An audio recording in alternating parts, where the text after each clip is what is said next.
বিশ্বের সবচেয়ে ক্ষমতাধর দেশের প্রেসিডেন্ট হয়েও খাবার, টিস্যু, টুথপেস্ট, সাবান কিনতে হয় নিজের পয়সায়। কোন দেশ এটি? আমেরিকায় আবারও ট্রাম্প। মুসলিম দেশ থেকে যুক্তরাষ্ট্রে যাওয়ার নিষেধাজ্ঞা কি ফের আসবে? কি বলছেন বিশ্লেষকরা? বিধ্বস্ত গাজার রাস্তায় হামাস পুলিশের টহল। ধ্বংসস্তূপের নিচে আরো কত হাজার মৃতদেহ আছে, কি বলছে হিসাব? আসসালামু আলাইকুম, দেখছিলেন Bangla vision world news headline. বিশ্বের সবচেয়ে ক্ষমতাধর রাষ্ট্রের প্রেসিডেন্ট হয়েও রাষ্ট্রীয় বাসভবনে থাকা খাওয়ার খরচ দিতে হয় নিজেকে। এমনকি টুথপেস্ট, সাবান, টিস্যুও কিনতে হয় নিজের টাকায়। দেশের সর্বময় ক্ষমতার অধিকারী হয়ে কত বেতন পান তিনি? বলছি বিশ্বের সব থেকে প্রভাবশালী দেশ আমেরিকার প্রেসিডেন্টের কথা। দ্বিতীয়বারের মতো হোয়াইট হাউসে যাওয়া ডোনাল্ড ট্রাম্পকেও কি একই নিয়ম মেনে চলতে হবে? ডেস্ক রিপোর্টে আরো জানাচ্ছেন হাফিজুল ইসলাম। পৃথিবীতে এমন এক চাকরি আছে বছরে যার বেতন 4 কোটি টাকার বেশি। বসবাসের জন্য বিশাল রাজপ্রাসাদ, আকাশে উড়ার জন্য পান প্রাইভেট জেট বিমান, ভ্রমণের বরাদ্দ 1 কোটি, হাত খরচ বাবদ 50 লাখ, আর বিনোদনের জন্য দেয়া হয় 20 লাখ টাকা। 24 ঘণ্টা পাহারায় নিযুক্ত থাকে দুঃসাহসী মেরিন গার্ড ও সিক্রেট সার্ভিসের চৌকস বাহিনী। যুক্তরাষ্ট্রের হোয়াইট হাউসে বসে অবিশ্বাস্য এই চাকরিটি করেন মার্কিন প্রেসিডেন্ট। অথচ বিশ্বের অন্যতম ক্ষমতাশালী ব্যক্তি হয়েও খাবার দাবারের জন্যই তাকে খরচ করতে হয় বড় একটা অঙ্ক। গ্রোসারি পণ্য কিংবা টুথপেস্ট, সাবান, টিস্যুও তাকে কিনতে হয় নিজের টাকায়। এমনকি ফ্রিতে পান না মধ্যরাতে স্ন্যাক্স কিংবা নেটফ্লিক্স সাবস্ক্রিপশন। আমেরিকান প্রেসিডেন্টের সরকারি বাসভবন হোয়াইট হাউসে থাকাকালীন প্রেসিডেন্ট ও তার পরিবারের সবকিছুর খরচ বহন করে মার্কিন কোষাগার, এমন ধারণা প্রচলিত থাকলেও বাস্তবতা মোটেও সেরকম না। একজন নবনির্বাচিত মার্কিন প্রেসিডেন্ট যখন হোয়াইট হাউসে প্রবেশ করেন, বাসভবন সাজানোর জন্য তাকে দেয়া হয় 1 কোটি 20 লাখ টাকার মতো একটি বরাদ্দ। প্রেসিডেন্টকে বাসা ভাড়া কিংবা ইউটিলিটি চার্জ দিতে হয় না, তবে ব্যক্তিগত কর্মচারীদের বেতন ভাতা যায় নিজের পকেট থেকেই। বিনামূল্যে ব্যবহার করতে পারেন বিশেষভাবে তৈরি bulletproof limousine, Marine One, Air Force One, the বিস্টের মতো দুর্দান্ত গাড়ি, জেট বিমান ও প্রাইভেট হেলিকপ্টার। যুক্তরাষ্ট্রের প্রেসিডেন্টের স্ত্রী হিসাবে বিভিন্ন ধরনের ইভেন্টে অংশ নিয়ে থাকেন ফার্স্ট লেডি। সেসব অনুষ্ঠানে তার চোখ ধাঁধানো পোশাক আশাক আর স্টাইলিশ বেশভূষার খরচও দিতে হয় প্রেসিডেন্টের নিজস্ব তহবিল থেকে। রাষ্ট্রীয় ডিনার ও সরকারি সফরের খরচ সরকার বহন করে, কিন্তু কোনো ব্যক্তিগত কাজ যেমন প্রাইভেট পার্টিতে হোয়াইট হাউসের শেফ ও স্টাফদের সাহায্য নিলে সেজন্যও দিতে হয় নির্ধারিত ফি। নজিরবিহীন ক্ষমতা আর আকাশ ছোঁয়া সুযোগ সুবিধা থাকার পরেও আগেকার দিনের রাজাদের মতো আরামদায়ক নয় একজন আমেরিকান প্রেসিডেন্টের জীবন। আমেরিকার গণতান্ত্রিক ব্যবস্থায় প্রথম মার্কিন প্রেসিডেন্ট জর্জ ওয়াশিংটনের বাৎসরিক বেতন ছিল $25,000। শুনতে খুব কম মনে হলেও 1789 সালের সাথে মূল্যস্ফীতি হিসাব করলে $7 লাখ মতো হতে পারে বর্তমান মূল্যমান। 1872 সাল পর্যন্ত $25,000 ছিল প্রেসিডেন্টের স্যালারি। 1873 সালে $50,000, 1909 সালে $75,000, 1948 সালে $1 লাখ ও 1969 সালে রিচার্ড নিক্সন পেতেন $2 লাখ। 2000 সালে বিল ক্লিন্টনের সময় পর্যন্ত একই ছিল বেতনের পরিমাণ। 2001 সালে জর্জ ডব্লিউ বুশের প্রেসিডেন্সিতে সেটা দ্বিগুণ হয়ে দাঁড়ায় $4 লাখ। অথচ বর্তমানে একজন সাধারণ আমেরিকান বছরে বেতন পান মাত্র $50,000 থেকে $60,000 মতো।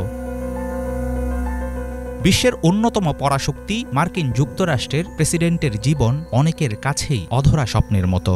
$4 লাখ বাৎসরিক বেতন ও বিশেষ ভাতা, বাড়তি সুযোগ সুবিধা কাগজে কলমে বড় মনে হলেও তার জীবন অন্য আর 10টা চাকরিজীবীর মতোই। তবে আমেরিকার প্রধান হিসাবে প্রেসিডেন্টের কাঁধে থাকে পাহাড় সমান ভারী দায়িত্ব। শক্তিশালী সামরিক বাহিনী থাকে হুকুমের অপেক্ষায়। তার এক ইশারায় বদলে যেতে পারে পৃথিবীর অন্য প্রান্তের দেশ মহাদেশের ভবিষ্যৎ। এমন ভয়ঙ্কর চাপ নিয়ে রাষ্ট্র পরিচালনার জন্য যে বেতন পান একজন মার্কিন প্রেসিডেন্ট, সেই টাকা কি আসলেই যথেষ্ট? হাফিজুল ইসলাম, বাংলা ভিশন। এদিকে ডোনাল্ড ট্রাম্পের ফিরে আসায় বিশ্বের রাজনীতি ও অর্থনীতিতে কি পরিবর্তন হতে পারে তা নিয়ে চলছে নানা জল্পনা কল্পনা। অভিবাসন নীতি থেকে শুরু করে অর্থনীতি কিংবা যুদ্ধ, ট্রাম্পের সিদ্ধান্ত মোড় ঘুরিয়ে দিতে পারে যে কোনো পরিস্থিতিতে। শঙ্কায় আছে মুসলিম দেশগুলো। আবারও কি যুক্তরাষ্ট্র ভ্রমণে নিষেধাজ্ঞা দেবে? সে শঙ্কায় তারা। এরই মধ্যে দ্বিতীয় মেয়াদে দায়িত্ব নেয়ার পরপরই নির্বাহী আদেশের ঝড় তোলার ঘোষণা দিয়েছেন ডোনাল্ড ট্রাম্প। ফলে কি কি নির্বাহী আদেশ আসতে পারে তা নিয়ে কৌতূহলের পাশাপাশি শঙ্কা আর উদ্বেগে যুক্তরাষ্ট্র সহ গোটা বিশ্ব। বিশ্লেষকরা বলছেন, দ্বিতীয় দফায় যুক্তরাষ্ট্রের প্রেসিডেন্টের দায়িত্ব নিয়ে ডোনাল্ড ট্রাম্প তার আমেরিকা ফার্স্ট মূলনীতি বাস্তবায়ন শুরু করতে পারেন। এক্ষেত্রে তার এজেন্ডা মার্কিন পররাষ্ট্রনীতিতে খুঁটিনাটি পরিবর্তন তো আনবেই, একই সাথে গোটা বিশ্বের কোটি কোটি মানুষের জীবনে এর বড় প্রভাব পড়বে। এরই মধ্যে যুক্তরাষ্ট্রে থাকা অবৈধ অভিবাসীদের নিজ দেশে ফেরত পাঠানোর ঘোষণা দিয়েছেন প্রেসিডেন্ট ট্রাম্প। আর সে কারণে উদ্বেগ আর শঙ্কায় যুক্তরাষ্ট্রে অভিবাসন প্রত্যাশী বাংলাদেশ, ভারত ও মেক্সিকো সহ বিভিন্ন দেশের নাগরিকরা। ধারণা করা হচ্ছে, হোয়াইট হাউসে বসে প্রথম দিন থেকেই তিনি যুক্তরাষ্ট্রের ইতিহাসের সবচেয়ে বড় গণবিতরীকরণ কর্মসূচি শুরু করবেন। রাশিয়ায় ইউক্রেন যুদ্ধ বন্ধের কথা বলেছেন তিনি, তবে তার সময় গাজায় স্থায়ী যুদ্ধবিরতি আসবে কিনা তা অনিশ্চিত। আর বন্ধু বলে দাবি করা ভারতের প্রধানমন্ত্রী নরেন্দ্র মোদীকে বাদ দিয়ে ডোনাল্ড ট্রাম্প চীনকে কাছে টেনে নিতে পারেন বলে ধারণা করা হচ্ছে। তৃতীয় বিশ্বযুদ্ধ নিয়ে জোরালো সতর্কতা জানিয়েছেন যুক্তরাষ্ট্রের প্রেসিডেন্ট ডোনাল্ড ট্রাম্প। শপথ নেওয়ার একদিন আগে রবিবার এক সমাবেশে ট্রাম্প বলেন, এই মুহূর্তে তৃতীয় বিশ্বযুদ্ধের একেবারে দ্বারপ্রান্তে দাঁড়িয়ে আছে বিশ্ব। মার্কিন প্রেসিডেন্ট হিসেবে উদ্ভূত এই পরিস্থিতিতে যথাযথ নেতৃত্ব দেওয়ার অঙ্গীকার করেন তিনি। এদিকে একই সমাবেশে আগামীতে মধ্যপ্রাচ্য নিয়ে ট্রাম্পের পরিকল্পনার কথাও জানান মধ্যপ্রাচ্য বিষয়ক বিশেষ প্রতিনিধি স্টিভ উইটকফ। হিজল জুবায়ের ডেস্ক রিপোর্টে বিস্তারিত। ৪৭তম মার্কিন প্রেসিডেন্ট হিসেবে ডোনাল্ড ট্রাম্পের অভিষেক কেবল যুক্তরাষ্ট্রের জন্যই নয়, সারা বিশ্বের জন্যই নানা কারণে গুরুত্বপূর্ণ। নতুন দফায় ট্রাম্পের বিদেশ ও যুদ্ধনীতি কেমন হবে অনেকটা তার ওপরই নির্ভর করছে আগামী দিনের বৈশ্বিক পরিস্থিতি। এরই মাঝে প্রেসিডেন্ট হিসেবে শপথ নেয়ার একদিন আগে ওয়াশিংটন ডিসির ক্যাপিটল ওয়ান এরিনায় আয়োজিত এক বিজয় সমাবেশে বিশ্বব্যাপী চলমান যুদ্ধ পরিস্থিতি নিয়ে নিজের অবস্থান তুলে ধরেছেন ট্রাম্প।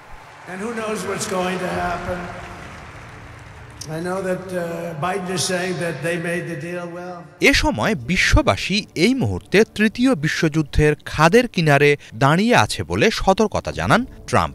তবে মার্কিন প্রেসিডেন্ট হিসেবে তিনি বৈশ্বিক শান্তি প্রতিষ্ঠার পক্ষে কাজ করার প্রতিশ্রুতি দেন। তৃতীয় বিশ্বযুদ্ধ ঠেকিয়ে দেয়ার বলিষ্ঠ প্রত্যয় ব্যক্ত করেন। একই সাথে রাশিয়ার বিরুদ্ধে প্রায় ৩ বছর ধরে চলমান ইউক্রেন যুদ্ধ এবং গাজা যুদ্ধ সহ মধ্যপ্রাচ্যের অস্থিতিশীলতা বন্ধেরও প্রতিশ্রুতি দেন ট্রাম্প। তিনি ক্ষমতায় থাকলে এসব সংঘাতের সৃষ্টি হতো না বলে জানান। আমি ইউক্রেন যুদ্ধ বন্ধ করব, মধ্যপ্রাচ্যের বিশৃঙ্খলা থামাবো, একই সাথে তৃতীয় বিশ্বযুদ্ধও ঠেকাবো। আপনাদের কোনো ধারণাই নেই তৃতীয় বিশ্বযুদ্ধের কতটা কাছাকাছি আমরা। মধ্যপ্রাচ্যে শান্তি প্রতিষ্ঠায় বরাবরই সাফল্যের সাথে কাজ করে গেছেন উল্লেখ করে ট্রাম্প বলেন, ইসরায়েল ও হামাসের মাঝে এই মুহূর্তে যে যুদ্ধবিরতি চলছে সেক্ষেত্রেও তার অবদান আছে। সমাবেশে বিশ্বমঞ্চে যুক্তরাষ্ট্রের ভাবমূর্তি নষ্ট করায় জো বাইডেন প্রশাসনের ব্যাপক সমালোচনা করেন ট্রাম্প। বিশেষ করে আফগানিস্তান থেকে মার্কিন সেনাদের ফিরিয়ে আনার প্রক্রিয়া ও সেখানে বিপুল সামরিক সরঞ্জাম ফেলে আসায় বাইডেন প্রশাসনকে তুলোধুনো করেন তিনি। তালেবানদের বিলিয়ন বিলিয়ন ডলার মূল্যের অস্ত্র সরঞ্জাম দিয়ে এসেছে তারা, বিপুল সমরাস্ত্র দিয়ে এসেছে শত্রুদের হাতে। আমরা প্রতি বছর আফগানিস্তানকে এমনিতেই বিলিয়ন বিলিয়ন ডলার অনুদান দেই। তাদের বলতে হবে আমরা এই অর্থ দেব না যতক্ষণ না আমাদের সামরিক সরঞ্জাম তারা ফেরত না দেয়। এদিকে একই সমাবেশে মধ্যপ্রাচ্যে শান্তি প্রতিষ্ঠায় আগামীতে ট্রাম্প কী পরিকল্পনা নিয়ে এগোবেন তার খানিকটা তুলে ধরেন মধ্যপ্রাচ্য বিষয়ক বিশেষ প্রতিনিধি স্টিভ উইটকফ। তিনি জানান, এ যাত্রায় আগের মেয়াদে হাতে নেয়া আব্রাহাম অ্যাকর্ড বাস্তবায়নে জোরে সোরে কাজ করবেন Trump. These historic agreements have brought together nations that once stood divided. Abraham accord মূলত ইসরায়েলের সঙ্গে মধ্যপ্রাচ্যের দেশগুলোর সম্পর্ক স্বাভাবিক করার চুক্তি, যার মধ্য দিয়ে স্বাক্ষরকারী দেশগুলো ইসরায়েলকে সার্বভৌম রাষ্ট্র হিসেবে স্বীকৃতি দেবে। এরই মাঝে সংযুক্ত আরব আমিরাত, বাহরাইন, মরক্কো ও সুদান এই চুক্তিতে স্বাক্ষর করেছে। ট্রাম্প প্রশাসনের লক্ষ্য থাকবে এই মেয়াদে সৌদি আরবকে এর আওতায় আনা। তবে ইসরায়েল ফিলিস্তিনকে স্বাধীন রাষ্ট্র হিসেবে স্বীকৃতি না দিলে আব্রাহাম অ্যাকর্ডে স্বাক্ষর করবে না বলে স্পষ্টভাবে জানিয়েছে সৌদি আরব। অনেক বিশ্লেষকের মতে ট্রাম্পের আগের মেয়াদে হাতে নেয়া এই আব্রাহাম অ্যাকর্ডে ফিলিস্তিনের স্বাধীনতার বিষয়টি উপেক্ষা করার জেরেই নিজেদের অবস্থান জানান দিতে 2023 সালের 7 অক্টোবর ইসরায়েলে প্রাণঘাতী হামলা চালায় ফিলিস্তিনের প্রতিরোধ গোষ্ঠীগুলো। ফলে আগামীতে ফিলিস্তিনকে পাশ কাটিয়ে এই চুক্তি বাস্তবায়নের দিকে এগোলে পরিস্থিতি নতুন করে আরও জটিল হয়ে উঠতে পারে।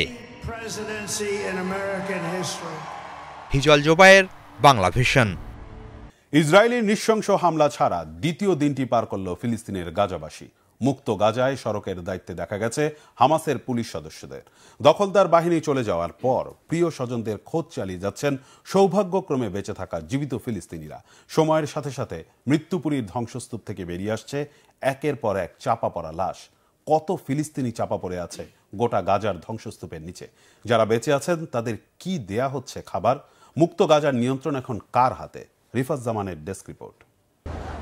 চলন্ত ত্রাণবাহী গাড়ি, কিন্তু সেদিকে খেয়াল নেই অভুক্ত গাজাবাসীর। ইসরায়েলের নৃশংসতা থেকে সৌভাগ্যক্রমে বেঁচে যাওয়া মানুষগুলোর নেই প্রাণের ভয়। তাই এভাবেই চলন্ত গাড়ির উপর ঝাঁপিয়ে পড়েছে ক্ষুধার্ত ফিলিস্তিনিরা। আপাতত মুক্ত গাজায় সোমবার রাফা ক্রসিং দিয়ে ঢুকছে ত্রাণবাহী গাড়িগুলো। আর তখনই যে যেভাবে পারছে খাবার নেয়ার চেষ্টা করছে। মৃত্যুপুরী গাজার সড়কগুলোতে ধ্বংসস্তূপ ছাড়া আর কিছুই চোখে পড়ে না। নেই আগের ব্যস্ততা। যে কয়েকজন বেঁচে আছেন তারা কোথায় যাবেন, কোথায় থাকবেন জানা নেই। প্রায় জনশূন্য সড়কে টহল দিচ্ছে ভূখণ্ডটির স্বাধীনতাকামী সংগঠন হামাসের পুলিশ সদস্যরা। আগ থেকেই হামাসের নিয়ন্ত্রণে গাজা ভূখণ্ড। যুদ্ধবিরতির পর আবারও কি হামাসের নিয়ন্ত্রণে যাবে গাজা? এই প্রশ্নের উত্তর সময় বলে দিতে পারবেন বলে মনে করছেন বিশ্লেষকরা। কারণ হামাস নির্মূল ছাড়া স্থায়ী যুদ্ধবিরতি হবে না বলে এরই মধ্যে সাফ জানিয়ে দিয়েছে বর্বর ইসরায়েল। তবে আপাতত 6 সপ্তাহের যুদ্ধবিরতির দ্বিতীয় দিনে বিধ্বস্ত ঘরবাড়িতে ফিরতে শুরু করেছেন গাজাবাসী। যানবাহন না থাকায় হেঁটে কিংবা কেউ কেউ গাধার গাড়িতে বাড়ি ফিরছেন। তবে থাকার মতো কোনো জায়গা নেই, পুরো শহরেই ধ্বংসস্তূপ। বিশাল ধ্বংসস্তূপ, চারপাশে তাকালে মনে হয় ভয়াবহ বিধ্বংসী ভূমিকম্প হয়েছে। মানুষ তো খুশি যুদ্ধবিরতি হয়েছে, কিন্তু এই ভয়াবহতা দেখলে যে কেউ ভেঙে পড়বেন। তবে এর চেয়েও খারাপ অবস্থা উত্তর গাজার। যুদ্ধবিরতি কার্যকরের পর 3 ইসরায়েলি জিম্মির বিনিময়ে ইসরায়েলের কারাগার থেকে মুক্তি পাওয়া 90 জনের একজন এই মা। 8 মাস পর মুক্তি পেয়েছেন তিনি। ফিলিস্তিনে ফিরেই 3 সন্তানকে পেয়ে আল্লাহর দরবারে শুকরিয়া আদায় করেন তিনি। প্রথম ধাপে আগামী 6 সপ্তাহে 100 জিম্মির মধ্যে 33 ইসরায়েলিকে ফেরত দেবে হামাস। বিনিময়ে অন্তত 2000 ফিলিস্তিনির মুক্তি পাওয়ার কথা রয়েছে। রিফাত জামান, বাংলা ভিশন নিউজ ডেস্ক। পশ্চিমবঙ্গে হাসপাতালের ভেতরে চিকিৎসক ধর্ষণ ও হত্যার আরজিকর কাণ্ডে পুলিশের স্বেচ্ছাসেবক সঞ্জয় রায়কে আমৃত্যু কারাদণ্ড দিয়েছে আদালত। ফাঁসি না হওয়ায় আক্ষেপ জানিয়েছেন মুখ্যমন্ত্রী মমতা বন্দ্যোপাধ্যায়। শিয়ালদহে অতিরিক্ত জেলা বিচার বিভাগীয় আদালতে কেন্দ্রীয় তদন্ত সংস্থা সিবিআই মৃত্যুদণ্ডের আর্জি জানালেও আসামি সঞ্জয়কে আমৃত্যু কারাদণ্ড দেওয়া হয়। বিচারক অনির্বাণ দাস জানিয়েছেন, ভারতীয় ন্যায় সহিংসতার 64, 66 আর 103-এর 1 ধারায় দোষী সাব্যস্ত হয়েছেন পুলিশের সাবেক স্বেচ্ছাসেবক সঞ্জয়। তাকে 50,000 রুপি জরিমানাও করা হয়েছে। এছাড়া ধর্ষণের জন্য ভুক্তভোগীর পরিবারকে 7 লাখ আর হত্যার জন্য 10 লাখ রুপি ক্ষতিপূরণ দিতে রাষ্ট্রকে নির্দেশনা দিয়েছে আদালত। রাষ্ট্র থেকে ক্ষতিপূরণের অর্থ নিতে অনীহা প্রকাশ করেছেন নির্যাতিতার বাবা। গত 9 আগস্ট আরজিকর মেডিকেল কলেজ ও হাসপাতালের সেমিনার রুমে ওই নারী চিকিৎসকের মরদেহ পাওয়া যায়। নিজেকে নির্দোষ উল্লেখ করে আসামি সঞ্জয় আবার দাবি করেছেন ফাঁসানো হয়েছে তাকে। আদালতের এই রায়ে আক্ষেপ প্রকাশ করে পশ্চিমবঙ্গের মুখ্যমন্ত্রী মমতা বলেছেন, রাজ্যের হাতে এই বিচারের নিয়ন্ত্রণ থাকলে ফাঁসি হতো সঞ্জয়ের। ভারতের গণমাধ্যমে কথিত বাংলাদেশি শরীফুল ইসলাম শেহজাদ জেরার মুখে বলিউড তারকা সাইফ আলী খানের ওপর হামলা ও ছুরিকাঘাতের স্বীকারোক্তি দিয়েছে বলে দাবি করেছে পুলিশ। 5 দিনের পুলিশি হেফাজতে পাঠানো শরীফুল জেরার মুখে স্বীকার করেছে সাইফ আলীকে চিনতেন না এমনকি তার বাসায়ও না জেনে ঢুকে চুরির চেষ্টার কথা স্বীকার করেছেন শরীফুল। মূলত রবিবার সকালের নাস্তার জন্য পরোটা কিনে গুগল পে দিয়ে দাম পরিশোধ করায় পুলিশের জালে ধরা পড়ে শরীফুল। সাইফের বাসা থেকে প্রায় ৩৫ কিলোমিটার দূরে থানে থেকে গ্রেফতার করা হয় তাকে। তদন্তে জানা গেছে ওরলি ও থানে এলাকার দুটি খাবার দোকানে কাজ করেছেন শরীফুল। পুলিশের অভিযানের পর ওই দুটি খাবার হোটেল থেকে পুরনো পরিচ্ছন্নতা কর্মীদের বাদ দেওয়া হয়েছে। পুলিশ জানিয়েছে চুরির অভিযোগে গত আগস্টে একটি খাবারের দোকান থেকেও চাকরি গিয়েছিল শরীফুলের। রবিবার গ্রেফতারের পর ৩০ বছর বয়সী এই যুবককে বান্দ্রা আদালতে তোলার পর অনুপ্রবেশকারী বাংলাদেশি দাবি করা হলে আপত্তি জানিয়েছেন আসামির আইনজীবী। ১৫ জানুয়ারি রাতে ধারালো অস্ত্রের হামলায় গুরুতর আহত হলে বলিউডের ছোট নবাব সাইফ আলী খানকে হাসপাতালে ভর্তি করা হয়। এই ছিল আজকের মতো, সাথে থাকায় ধন্যবাদ।